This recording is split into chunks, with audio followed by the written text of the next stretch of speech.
Good morning. Welcome to Trading Hour. I am Reema Tendulkar with Mia Sumera Abdi and Pavitra Parekh. Hi girls, all set for a full week of trade? Yeah, clearly, and we have a lot to track as well this week, right? Indeed. So let's just quickly take stock of the markets and where we are currently. Well, the high last week on the Nifty was very close to 18,000, 1,700 and 992. So as we speak, at the current juncture of the Nifty at 17,560, we are off about 430 points from the Friday's high level. The Asian markets currently are a mixed bag. So you've got weakness coming in the Japanese markets. Korean markets are showing you a cut of more than 1%. But China is holding up on the back of the lending rate cut. So China has cut the 5-year loan prime rate by 15 basis points to 4.3%. They've also cut the 1-year loan prime rate. This is in order to boost credit growth in China, which will further spur the GDP growth. So China is holding up on the back of these lending rate cuts, which follows a cut that they had taken last week as well. So China is holding up right now. Hang Seng is a market which is also showing you a slim gain. But if you look at the big global picture, it's the dollar index that the street is tracking very closely because it's above 108, very close to its high levels of about 109. The Jackson Hole Symposium is going to be held from Thursday to Saturday. And for all markets, we've got the expiry as well for the month of August, for the series of August, that could add to the volatility. Banks have started underperforming. So the Nifty Bank is under pressure today as well. So while the benchmark indices are down about 1%, the Nifty Bank is down 1.6%, and it's a near 1,500 point fall on the Nifty Bank from Friday's high level. The big losers on the Nifty are pharma names like Divi's Laboratory, Apollo Hospitals, correcting post their Q1 numbers, Kotak Mahindra Bank, Hindalco under pressure. The only green spot, the only sector where you are seeing some resilience, some defensive buying are the FMCG names. There are 5 Nifty stocks currently in the green out of the Nifty 50 pack, and all 5 of them belong to the FMCG pack. So ITC, Britannia, HUL, Nestle, Tata Consumer. The only green, island in otherwise sea of red. Hi. Hi, absolutely. So we have only the FMCG pack which is holding up in the green, and we are pretty much at the day's low right now after the kind of 200-point dip that we saw on Friday's trading session. In addition to FMCG, another space that's doing well is the Adani group of stocks. So take a look at some of those. Those will be up on your screen. The likes of Adani Power, Adani Green holding up quite well. Reema has already taken you through some of the losers, which are the pharma pack, but the real estate index is sectorally one of the top losers today. So that one will also be up for you on your screen. Take a look at names like Sobha, you have DLF, something like an Oberoi Realty also seeing big cuts in trade today. And it is the metals pack as well as the Bajaj twins which have come under some pressure. But like we've been talking about, there's a lot for us to track in terms of what's going on with crude, what's going on with the dollar index. And Sumera, like Reema pointed out, you have the FNO expiry and the key Jackson Hole Symposium as well. Oh, it's a busy week like most weeks. So let's get started and tell you all that we have for you today. Key indices are deep in the red. Financials and realty lead the decliners. FMCG alone is showing some strength. We'll talk about the market fundamentals with Varun Goyal of Nippon India AIF. Dolo maker Micro Labs is in the eye of a storm over allegations that it doled out 1,000 crore rupees worth of freebies to boost sales of the drug. Later on the show, we'll get you a deep dive on how Dolo's 650 sales shot up and the allegations against its manufacturer. Shilpa Medicare surges in trade after completing the 3rd phase of human clinical studies for a biosimilar. More details coming up in just a bit. And there is downside risk in terms of a market correction. That's the word coming in from Lawrence Belanco of CLSA. Key excerpts from our conversation in just a bit. So all of this and lots more lined up for you over the next 60 minutes. Well, first up, let's talk markets and where we're headed. Varun Goyal, the head of equity at Nippon India AIF, is to discuss the market trends and fundamentals with us. Varun, morning, and thanks so much for joining in. This is Reema here. We've had a one-way run for the last 2 months. Do you think the tide has reversed and the markets could start correcting? How are you reading the market setup right now? Good morning, Reema. Thanks for having me on the show. I think broadly, if you look at the Q1 earnings, they are more or less in line with expectations. Our sense is, I know for this year, we should have earnings growth somewhere between 10 to 15%. So if you look at the Nifty EPS of FY23 and FY24, I know we are looking at somewhere between 800 and 850 rupees on Nifty for FY23 and around 900 to 950, somewhere around that for FY24. On that basis, market is already trading at around 19 and a half times earnings. So I think market is a little more expensive than what has been the historical average. So one needs to be a little cautious here. I think selectively we remain optimistic on the banking, real estate, and the capital goods space. But I don't think from a benchmark indices point of view, there is a lot of upside left from this point of time. Not much upside, Varun, but what about the downside? Well, I think that's going to be a function of how the macro events play out. I think if crude stabilizes somewhere between $90 a barrel or lower, I think we should be okay. I think growth momentum in India continues to be extremely strong. So we have to wait and see how the festive season plays out. I think next 2-3 months are going to be extremely crucial for India. We are going to see how the festive season and then the Kharif crop output.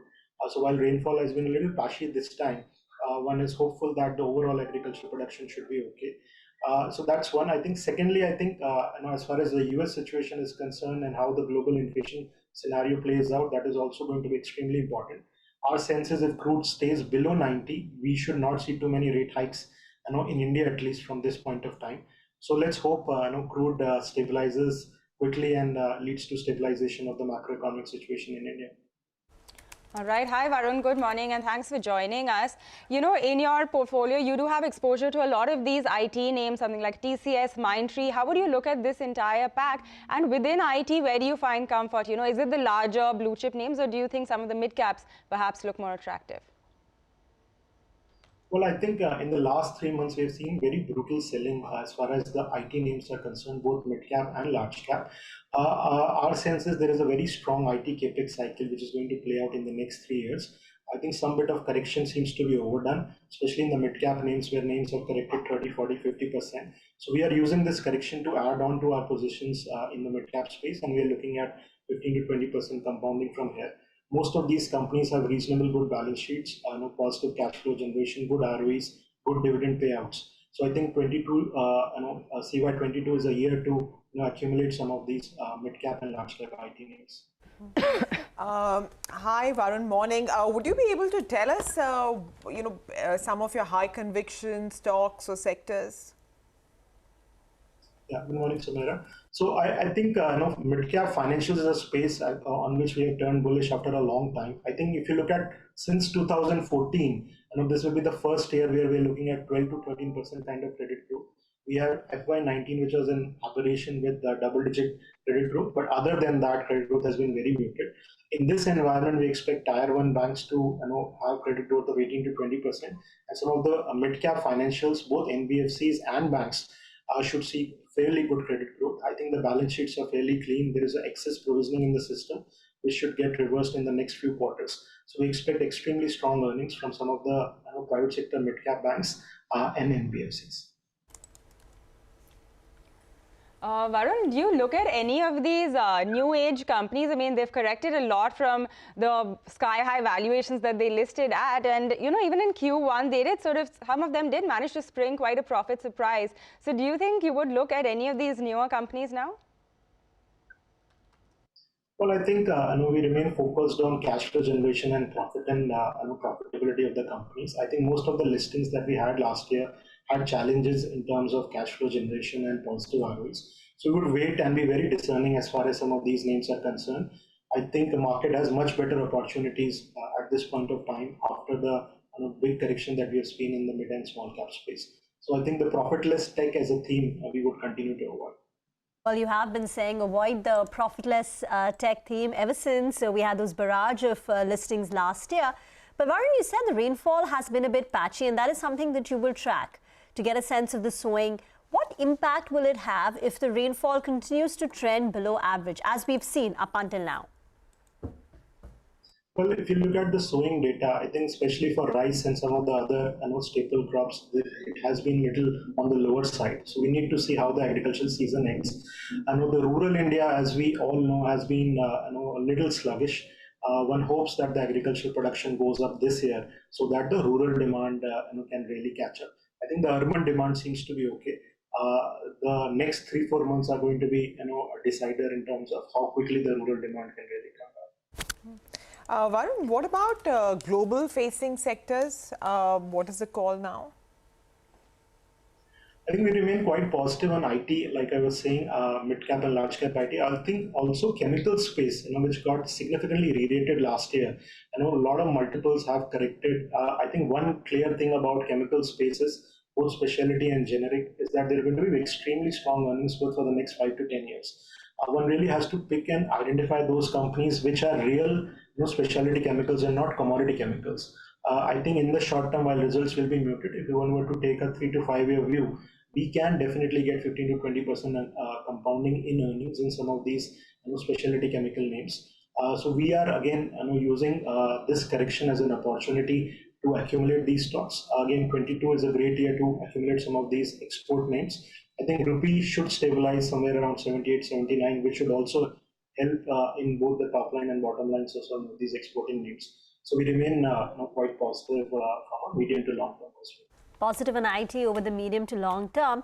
Varun, your thesis is that the markets are unlikely to go up. They could consolidate or perhaps even correct depending on how the macro events play out.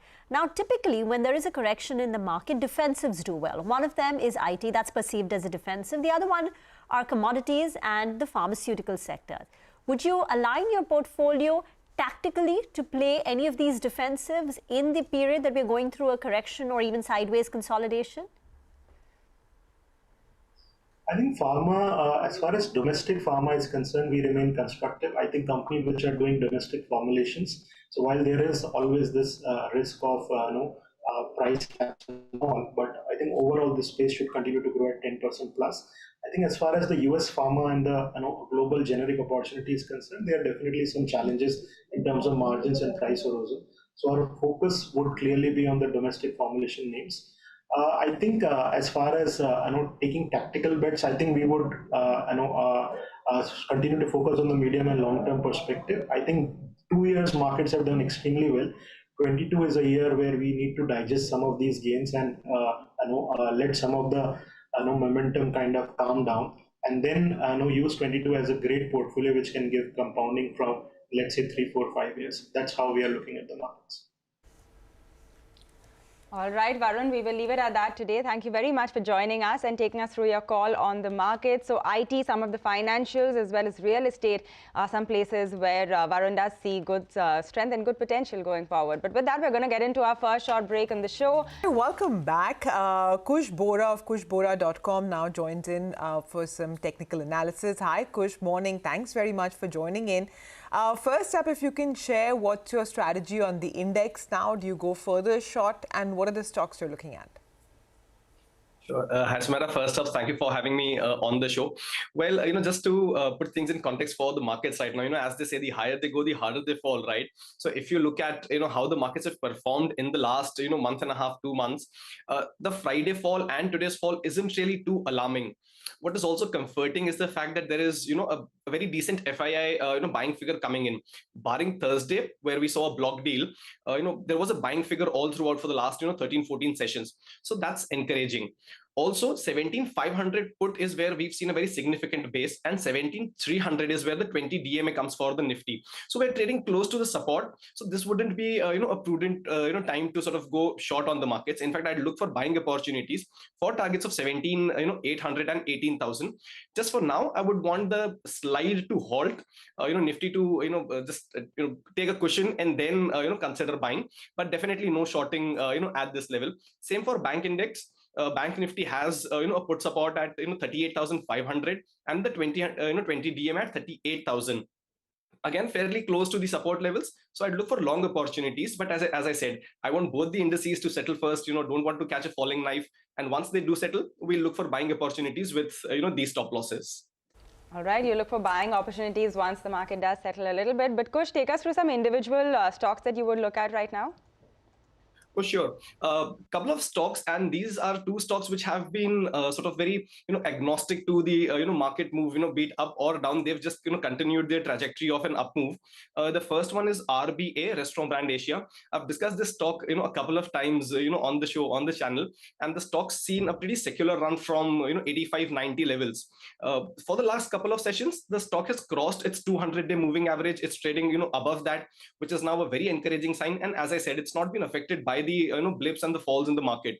So I expect this stock to move to 140 levels, and 125 is where you can place your stop loss. The second stock is Hudco, relatively smaller ticket size, but the movement's been very similar to RBA. It's seen a one-way rally. It's taken support around its 20-day moving average, not really broken that on a meaningful way. And it's also trading above its a 200-day moving average for the last 3 to 4 sessions. So Hudco remains a buy. Here the target would be 40.5 on an immediate basis, and the stop loss will be 38. Kush, thank you very much for joining in. That's the technical analysis. As of now, he doesn't expect a correction in the markets. The Nifty, after consolidating a bit, could head to levels of 17,800. But we've got an important story that we're tracking for you. Dolo maker Micro Labs is in the eye of the storm over allegations that it distributed freebies worth 1,000 crore rupees to boost sales of the paracetamol drug that was widely prescribed during COVID treatment.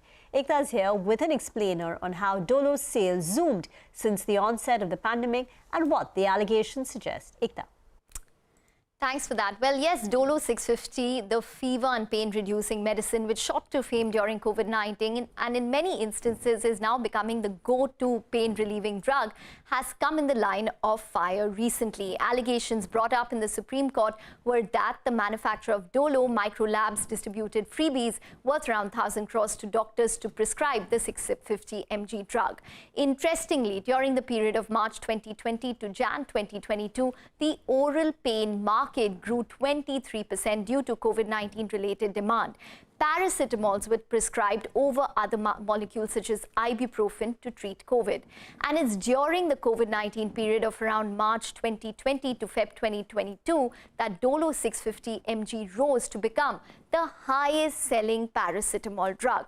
In fact, during this time, the Dolo brand, which was led by 650 mg dose, grew to enjoy 22% market share of 3,100 crores of worth of paracetamol drugs, which was sold during the COVID-19 period, which means 22 out of 100 people were choosing to buy Dolo amongst all the paracetamol drugs during that time. And in terms of sales for Dolo, the 650 mg dose, despite being under price control or the national list of essential medicines, managed to generate sales of over 300 crores in the COVID-19 period from March 2021 to around Feb 2022. The sales in some cases were over 10 to even 30x of other comparative paracetamol drugs. So what could have happened? Interestingly, the Dolo 650 mg brand, which was launched in 1993, was one of the first movers in the market and has at one point even enjoyed 80 to 90% market share in the 650 paracetamol mg category. Eventually, the market share settled at around 50%. This had shot up to around 58% during COVID-19. Interestingly, the Dolo brand sees this kind of stickiness only for the 650 mg variant, despite selling other drugs in other strengths such as 500 mg. What tends to happen, doctors and experts point out, is that the brand becomes sticky. Keeping allegations of freebies aside, experts point out that the 650 mg has become a regular dosage for adults when it comes to paracetamol, and doctors tend to follow other doctors in terms of prescribing a drug, and this was possibly even more during a time of uncertainty during COVID-19. Dolo, experts point out, grew because of strong word of mouth, resulting in the brand almost becoming a default drug during this time.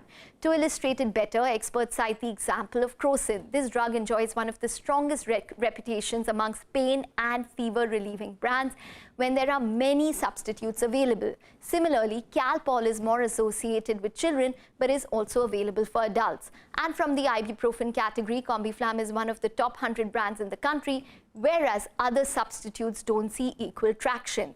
Lastly, while the jury is out on whether or not Micro Labs did dole out freebies, and no pun intended there, the company says the 1,000 crores figure is indeed data which is generated over many years across their 14 divisions and a 6,000 strong field force. In fact, the only freebies they did give out, according to the company, were the ones allowed, such as books, pens and small mementos, they say. The company, meanwhile, says it is currently cooperating with the investigation. unfortunately, we've seen this pretty broad trading range for the Nifty year to date, roughly 15% wide. So we've really traded between 16,000 and 18,000 year to date. And the rally that we've seen off the June lows is now taking us into that resistance zone, which is basically the highs that you made back in March and the highs that you made in January. And in conjunction with that resistance area, we have some of our shorter term indicators flashing buying exhaustion. So that comes from our DMARC indicators. So we do think there's a downside risk for a correction within that range that you've seen year to date. Lawrence, good morning. So your DMARC 9 signal, right? That's what you referred to, and with the RSI where it is, you believe we are at some kind of a top and maybe reversal like we saw in the previous three tops. But does that mean that the market will make a lower bottom as well, or is this for now just a call on the exhaustion on the upside? Yeah, so I think we need to be aware that the upside risk isn't attractive here. And even if we just take it to the midpoint of the range, we have greater downside risk being capped at the 18,300 area. And our view for US markets is that we do think we retest the June lows, which does leave the Nifty vulnerable to fall back to that 16,000 area, which is where we've seen the lows develop in June as well as back in March. So there's definitely a risk of falling back to retest the lows. We think that is a likely event basically going forward. And the best case scenario is actually to find support at the midpoint of this range where the 200-day moving average sits, and that's roughly at the 16,800 area. Okay, so you're saying that there is a risk that the Nifty falls to 16,000 in the near term, but that's not your base case, right? That's right. Yep. So base case is that we have a 5 to 8% correction, which puts us roughly back in the middle part of the range. So your base case is there's a 5 to 8% correction. What happens then? Once this medium-term pause or correction is out of the way, do you see a big rally towards the end of the year or not quite? I'm asking for the Nifty particularly. Yep. So for the Nifty, and assuming our roadmap is correct that we hold above the 200-day, so we get a higher low within this trading range, we should see a fourth quarter rally that then breaks above the 18,300 area. And we can then see a confirmed breakout and an extension of the longer-term uptrend for the Nifty, and we can talk about targets of 20,000 plus. But the key thing is how we correct, how deep the correction is through this month and into October. And assuming we hold the 200-day, that's where we can have a far more constructive view for the fourth quarter and the start of 2023. Lawrence, you said your base case is that in the US, indices go back to June lows. That's the base case, right? Yes. Yes. Right. I mean, if that were to materialize, you don't think, the extent of the pullback will be pretty similar or maybe even more in many markets? Yeah, I mean, it's an interesting question because if you look at the regional markets and the correction from January through to June in the US, Indonesia didn't make new lows. If you look at the Nifty, we've essentially been trapped in a trading range, rather have these distinctive downtrends as you've got in the US in its correction. And Japan's another market which has essentially been range bound all year despite the new lows that you had from the January highs into the June lows for the US market. So there has been a distinction in the way global markets have traded versus that US setup. I think in absolute terms, we obviously can't get a breakout with weakness in the US markets, but on a relative basis, we can see some of the regional markets fall less than the US. I think that's a key distinction that we can make and have made year to date. Lawrence, okay, so on the NASDAQ in particular, since you referred to it, how important is this 200-day moving average area? Because that's the lead indicator for a lot of markets. Most of the markets are correlated with what's happening in NASDAQ. Yeah, but I mean, again, if you look at Nifty, you're above the 200-day. If you look at NASDAQ, you look at S&P, they all failed at the 200-day, right? So again, there is a difference in the way these markets have traded. But back to your question on the NASDAQ, classic bear market rally, failed at the 200-day. And again, we think we go back and at least retest those June lows on the NASDAQ. If you look at some of the unprofitable tech indices, or if you look at the ARK Innovation Fund, they didn't even get back to their 200-day. They've rolled over and actually peaked a week before the NASDAQ peaked last week, so leading the market on the downside again, and again expecting new lows for the unprofitable tech and the innovation type side of the market. Coming back to India, Lawrence, you said that there's a downside risk of around 5 to 8%, which is your base case. What do you think could lead it there? Are you looking at banks, IT, Reliance Industries? How are you, gauging the leaders now? Where do you see the weakness coming from? Well, I think one space that's been a great outperformer where we think we should take some profits is on the auto space. That led the breakout, was one of the key sectors performing since the June lows. So I think on the back of profit taking, you could see the biggest short-term correction there. And then following that, banks have also been extended short-term. So we're talking about the short-term extremes in the move up, but banks can also see a pullback after their recent breakout. The longer-term profile, and we continue to say this, we think the Nifty Banks Index is one of the key longer-term leadership groups. Okay, that's the big call for the day. As we get into a break, here is a quick reminder for all our viewers. It's that time of the year again when Money Control Pro's financial freedom offer is back and with added benefits. So get your Money Control Pro subscription at a net zero cost by claiming exciting offers worth 1,500 rupees from a partner brand. Grab the benefits now only on the Money Control app or website.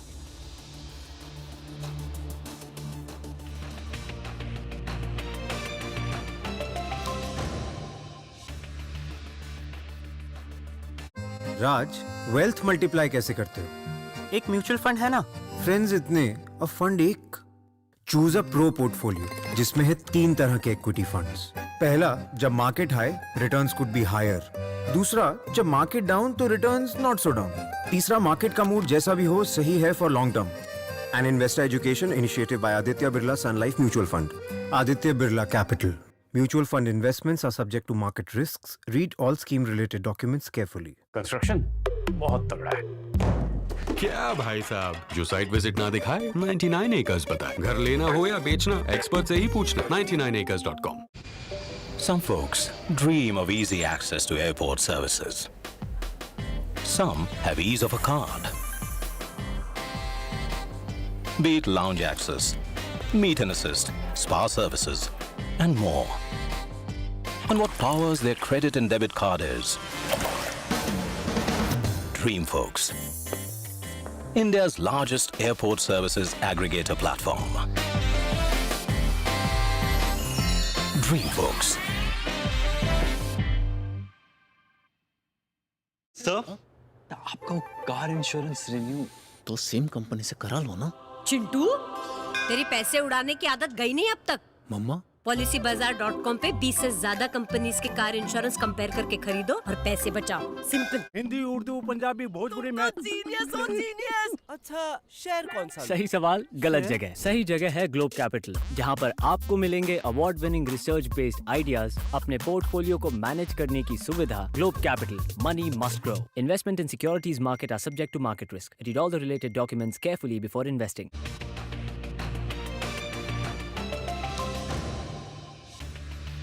Welcome back. You're still tuned into Trading Hour. It is still around a 200-point cut that we are seeing on the Nifty, so no respite there at all. And a lot of the pain coming in from the financials. So the Nifty Bank Index in itself is down 1.7%. But there are some stocks which are holding up in this weak market. And one of those is Shilpa Medicare. It is surging in trade around 3.5% higher. This after the company completes phase 3 human clinical studies for one of its drugs. So Ekta is here with all of the details on that one. Ekta. Thanks for that. Well, yes, Shilpa Medicare is in focus because the company, like you said, has completed the phase 3 human clinical studies for its biosimilar adalimumab. Now, they have submitted the dossier to the CDSCO, which is basically the Indian government regulator, for review for marketing and manufacturing of this particular biosimilar in India. So this would in fact be quite a significant milestone for the company because this is a very popular biosimilar globally. It has had sales of over $15 billion and the drug is used to treat conditions such as arthritis, plaque psoriasis, ulcerative colitis, etc. Now the company is expected to commercialize the product in India as well as the rest of India, rest of the world starting end of 2022, and the company says that this in fact is a part of them building a strong biosimilar portfolio and in fact has been developed in their facility in India itself. So the street, it seems to be bullish on the fact that this is testament to Shilpa Medicare's ability to create what is a more complex type of medical, more complex medicine, which is basically a biosimilar. Ekta, thank you very much for breaking that complex thing into simpler terms and explaining it to us. But let's move on. Markets continue to grind lower and lower. We're at the low point of the day. We're currently down 200 points now on the Nifty. So after a 200-point cut that we had on Friday, the Nifty is down another 200 points. But another important update, the latest round of FTSE rebalancing. FTSE has included Bharti Airtel's partly paid up shares. They've dropped Vodafone Idea, Aurobindo Pharma and SAIL from the index. They will come into effect from 16th of September, but Sonia is here to fill us in on the changes that are to be expected in the FTSE rebalancing. Sonia? Well, thanks a lot for that. As you rightly pointed out, very interesting changes here in the FTSE rebalancing. So Bharti Airtel's partly paid up shares will be included. Not just that, in the migration to large caps, you have a lot of these stocks that have done exceptionally well in the recent past, whether it's Tata Elxsi, TVS Motor, Varun Beverages, HAL, there's even 197 Communications, so a good mix of stocks over there. You have the migration to mid-cap stocks where there's CG Power, Gujarat Fluorochemicals, Indian Hotels, Linde India, Schaeffler India, and these are a bunch of stocks that have been migrated to the mid-cap space. Now, if you look at the stocks that have migrated from large caps to mid-caps, so have been brought lower, those are Aurobindo Pharma, Gujarat Gas, Lupin, NMDC, Star Health, SAIL and Vodafone Idea. While in the FTSE rebalancing, there are 24 stocks that have been added to the small cap list as well. So very interesting bunch of stocks. All of this comes into effect from the month of September. Back to you. All right. Thank you, Sonia, for taking us through that. Piramal Enterprises and Kotak Mahindra Bank, however, are under pressure as the MSCI migrates Piramal Enterprises to small cap from the standard index, while Kotak Mahindra Bank was not included in the FTSE index, something that the street was anticipating, and the stock too had run up in anticipation of this earlier last week. Nimesh is here to tell us the rationale behind this. Nimesh? Hi, Rima. So, first on the Piramal, actually both the stocks are under pressure purely on technical reasons. The first is Piramal Enterprises. That stock is under pressure because late on Friday evening, MSCI has decided to move Piramal Enterprises to small cap index from the standard index. Now, in the standard index, the allocation for Piramal Enterprise is close to $150 million. But do remember, there is a demerger process which is on. So the demerger date is August 30th. So the exact quantum of selling pressure in Piramal will be known only on the 30th when the demerger happens. But because the demerger process is on, MS has decided to move Piramal Enterprises to the small cap from the standard index, and hence that stock is under pressure today. Purely technical factors, and the stock had seen a bit of a run up in anticipation of the demerger, so you're seeing a bit of unwinding as well. So that's the reason why Piramal Enterprises is down 2% in today's trade.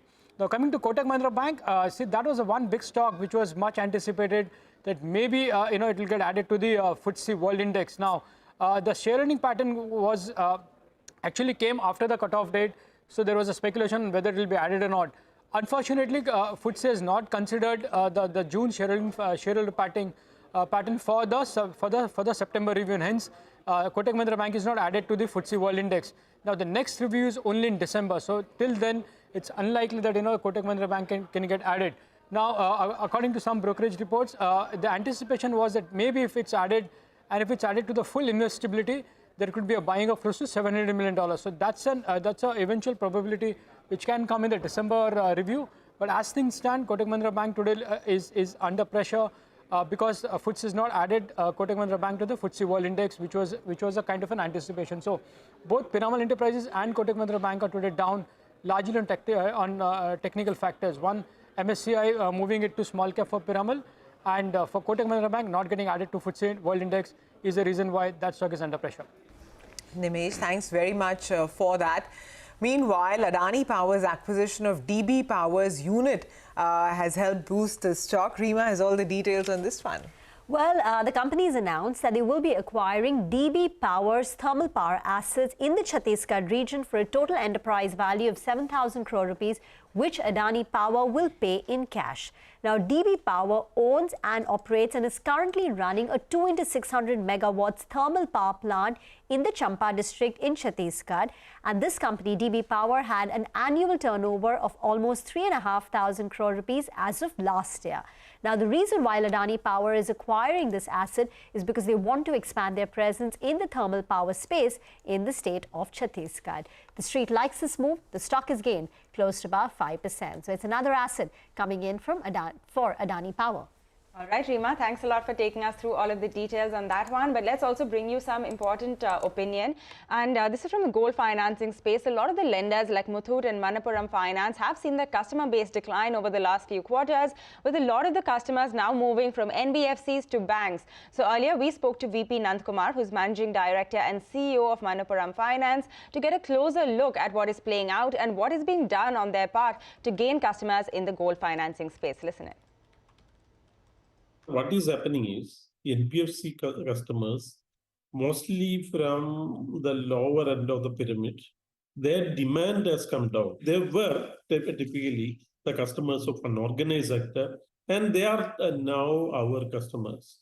So that segment is yet to pick up. It is started slowly picking up, but it has not come to that pre-COVID level. It is still lagging. We hope things will improve in the coming 2-3 months. Only from the existing customers, there is some sluggishness in demand. So what I look forward is in 1 or 2 quarters, the numbers will come back. Both growth will come back. And here onwards, we feel like it will slowly grow.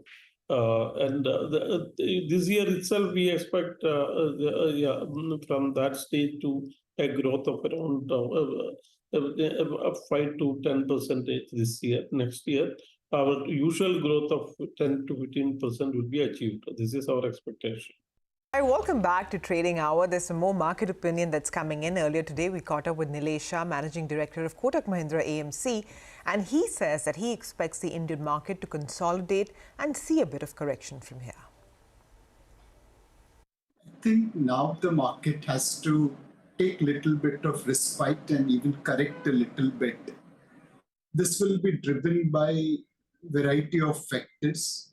One, the recently concluded quarterly earnings for June 22 quarter, that's marginally below expectation, driven mainly by some large stocks, and overall breadth of the earnings has been positive.